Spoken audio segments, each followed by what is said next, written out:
The phone call came at 3:47 p.m. on a Tuesday. "Mr. Kimmel, your show is canceled, effective immediately." Jimmy Kimmel didn't argue, didn't raise his voice, just asked one quiet question.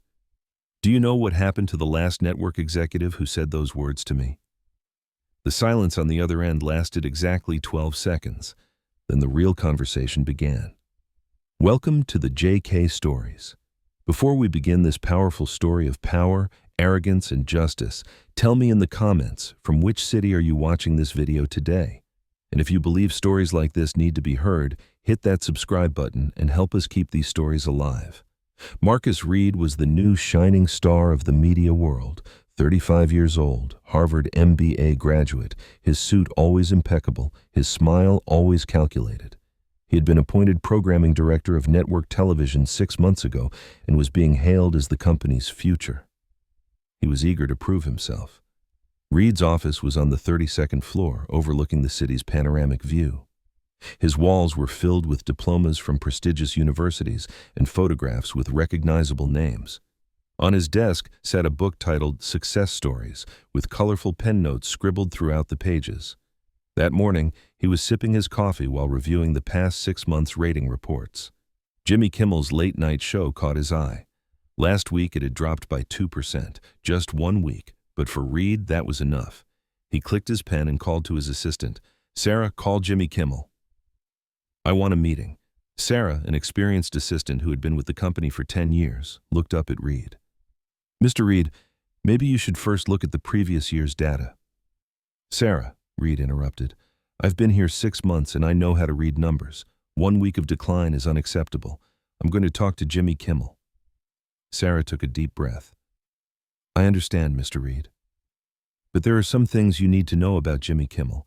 Maybe you should talk to Mr. Johnson first." "Johnson is retired, Sarah. I'm here now. Make the call." Sarah picked up the phone, but before dialing the number, she tried once more. "Mr. Reed, are you really sure?" "Jimmy Kimmel has been with this company for 15 years. He has a very special position and—" Reed raised his hand. "Sarah, please. Let me do my job. Just make the call." Jimmy Kimmel was sitting in his office at the studio, reviewing notes for that evening's show. He was 53 years old, his hair a mix of gray and black, his eyes always slightly smiling but watchful. When the phone rang, he looked at his watch, 3:47. Jimmy Kimmel. "Mr. Kimmel? This is Marcus Reed, programming director. I need to speak with you." Jimmy set down his pen and leaned back in his chair. "Of course, Mr. Reed. How can I help you?" Reed dove straight into the middle of his prepared speech. "I'll be direct, Mr. Kimmel.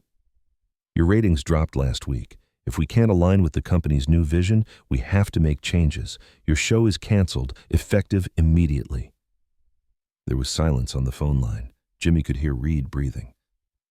"Mr. Reed," Jimmy spoke in a calm voice, "do you know what happened to the last network executive who said those words to me?"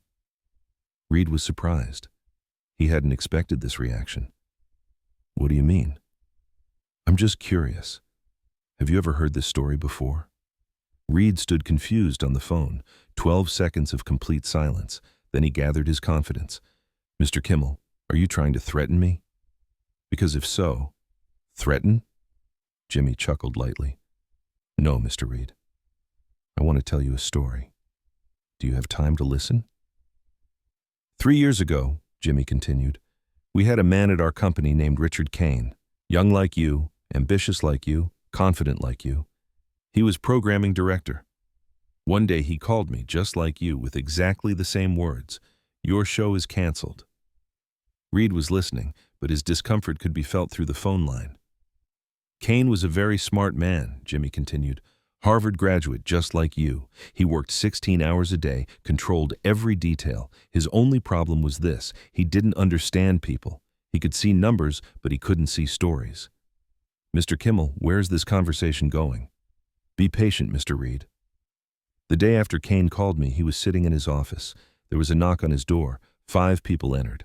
Advertisers I knew. They wanted to talk to Kane. Jimmy changed the tone of his voice, became more serious. These advertisers told Kane something. They said that canceling Jimmy Kimmel's show would cause them to move their annual $12 million advertising budget to other channels. Not just them, Other major sponsors had made the same decision. Reed's breathing became slightly labored. But the really interesting part was the next day, Jimmy continued. When Kane came to his office in the morning, Reed cleared his throat. That's an interesting story, Mr. Kimmel, but I'm different. Mr. Reed, Jimmy interrupted, but gently. Let me ask you a question. Who did you talk to when making this decision? What do you mean? What I mean is, did you talk to the financial director, the advertising department, human resources, or did you just look at a one-week rating report and make a decision? Reed was silent. Because, Jimmy continued, if you had talked to these people, you would have learned very interesting things. For instance, my show's sponsors don't just support me, they also have 3-year contracts, or that my show's international sales figures are among the company's highest, or that in 15 years, no season has ever lost money. Reed's heart began to race, but the most important detail is this, Mr. Reed. I'm not just a host. I'm the creator, producer, and partial owner of this show. Legally, canceling the show requires a unanimous decision from the board of directors. Did you discuss this with Mr. Johnson? Reed's voice was gone. Mr. Reed? Are you there? Quote. You don't need to worry, Jimmy continued in a calm voice. Nothing has happened yet. This is just a phone conversation, but I have a suggestion for you. What is it? Hang up the phone. Ask your assistant Sarah. She knows all the details. Then call financial director Mr. Williams. He'll give you the real numbers. After that, talk to Mr. Torres from the legal department. Let him explain the contract details to you. Jimmy paused, giving Reed time to process.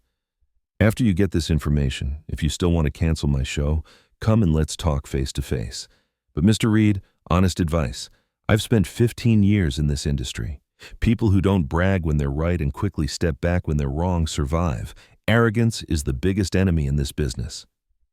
Reed now spoke in a completely different voice. Mr. Kimmel, I apologize. I made a mistake. You don't need to apologize, Mr. Reed. Just to learn. We all make mistakes. The difference is in how we learn from mistakes. After the phone hung up, Reed sat in his chair and thought. His hands were shaking. He called his assistant Sarah. Sarah, tell me everything about Jimmy Kimmel, and please, everything. Sarah took a deep breath. Mr. Reed, Jimmy Kimmel is one of this company's most valuable assets. His show has been on air for 15 years and no season has ever lost money. Moreover, his international sales figures are incredible. Why didn't you tell me this before? I tried, Mr. Reed. But you didn't want to listen. Reed buried his head in his hands. Continue. Jimmy Kimmel's show sponsors are our company's biggest clients. Mercedes, Apple, Nike, they're all waiting in line to be on Jimmy's show, and most have long-term contracts. Reed felt his stomach turn. But the most important part, Sarah continued, is Jimmy Kimmel's relationships in this industry. He has very strong connections with Hollywood's most powerful agencies, producers, executives. He's not just a host, he's an institution. Is the Richard Kane story real? Sarah quietly nodded. Kane tried to cancel Jimmy's show. 3 days later, he was fired. Now he works at a small radio station in Ohio. After his conversation with Sarah, Reed immediately called financial director Mr. Williams. Williams, I want to know the financial status of Jimmy Kimmel's show. Of course, Mr. Reed. Jimmy's show is one of our company's most profitable programs. Annual net profit is approximately $25 million. With international sales, this figure rises to $40 million. Reed was confused. But ratings dropped last week. A one-week drop is normal, Mr. Reed. Jimmy's show has been stable for 15 years. Sometimes there are weekly fluctuations, but the annual average is always increasing. The next call was to the legal department. Torres, can I get information about Jimmy Kimmel's contract? Mr. Reed, canceling Jimmy Kimmel's show is a very complex process. He is a partial owner and creator of the show. According to his contract, cancellation requires a 2/3 majority decision from the board of directors. Moreover, in case of cancellation, the company would need to pay a large compensation. Reed's world collapsed. An hour later, Reed called Jimmy again. Mr. Kimmel? This is Marcus Reed. Hello, Mr. Reed. I guess you've done your research. Yes, and I made a very big mistake. I owe you an apology. Jimmy's voice was warm. Mr. Reed, you don't need to apologize. Everyone makes mistakes. What's important is what we learn from the mistake. But I treated you so badly. Mr. Reed, Jimmy interrupted, let me tell you something. When I first came to this industry, I was like you too. I made hasty decisions, overlooked details. Over the years, I learned that real success lies in being patient and evaluating all factors.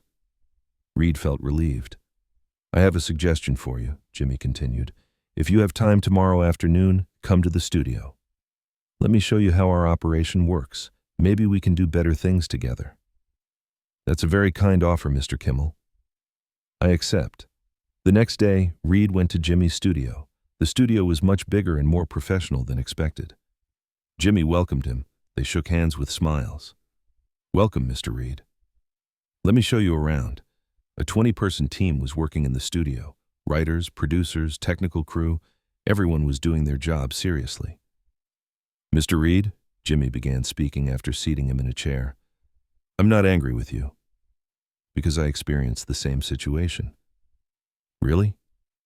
Yes, 20 years ago when I was working at another company, I made big mistakes due to my inexperience. At that time, I found a mentor. He guided me. Maybe I can help you too. Reed looked with surprise. Why are you doing this? Because, Mr. Reed, this industry is competitive, but at the same time, we need each other. You are young, energetic, and smart. I'm experienced and have strong relationships.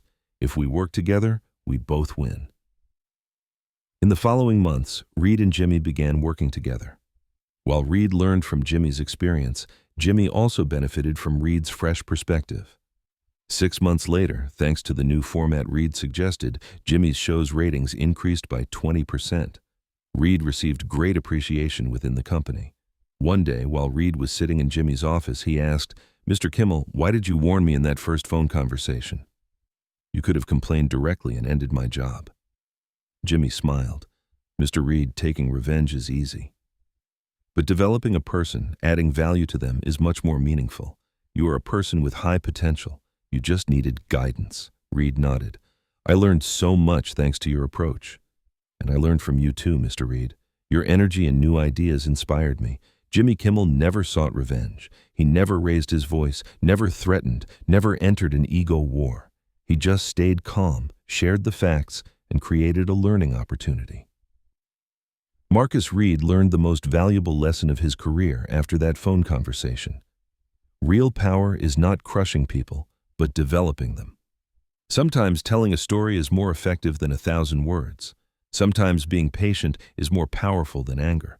And sometimes turning your enemy into a friend is smarter than destroying them. Jimmy Kimmel's power didn't just come from his position in the television world. His real power came from his ability to understand people, his patience to wait for the right moment, and his skill to turn every situation into a learning opportunity. So have you ever encountered someone like Jimmy Kimmel? Someone who wronged you but then taught you, who gave lessons instead of seeking revenge? Share their name in the comments, tell their story. At The Human Stories, we believe that the powerful don't always shout. Sometimes the most powerful message is delivered in the quietest way. Thank you for watching. If this story touched you, subscribe and share. See you in the next story.